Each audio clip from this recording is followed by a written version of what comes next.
Paugah atau pengatur lalu lintas liar kerap minta imbalan uang pada pengendara di sejumlah titik rawan kemacetan dengan dalih membantu pengguna kendaraan. Di sisi lain, apa yang mereka lakukan merupakan pungutan liar dan kerap meresahkan.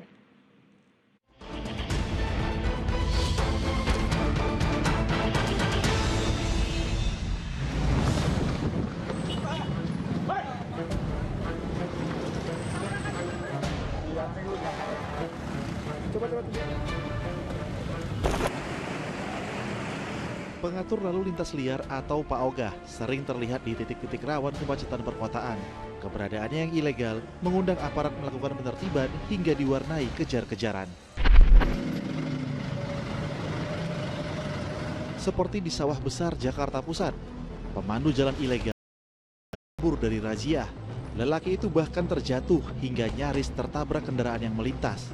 Pria tersebut berhasil lolos dari operasi petugas.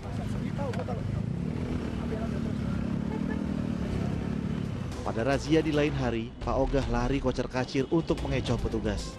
Pelariannya pun terhenti di pintu keluar parkiran perkantoran.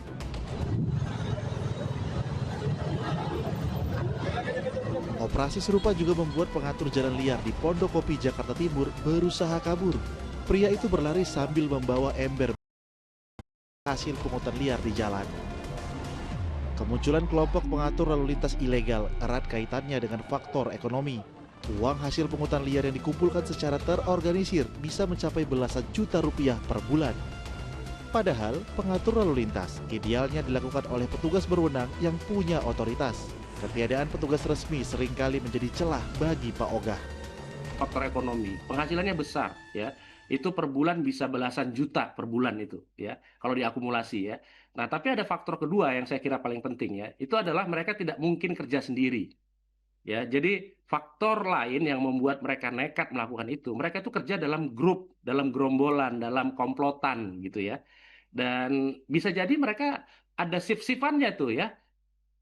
Di mata masyarakat, Pak Ogah bak pisau bermata dua karena membantu secara sukarela namun tak jarang meminta imbalan. Ya ada membantu, iya, tapi memang sangat lebih banyak agak mengganggu juga sih. Dibilang meresahkan bisa, dibilang menguntungkan juga bisa, karena bisa menyelamatkan gitu ya. Nah, cuman yang tadi, yang kayak cara paksaan itu, yaitu sebetulnya dibilang preman bisa, karena ada pemaksaan kan. Mereka lebih akan mendahulukan untuk orang yang akan bayar dibanding yang langsung belok aja. Gitu sih yang saya alamin di jalan ya. Istilah Pak Ogah bermula dari serial film anak legendaris Si Unyil.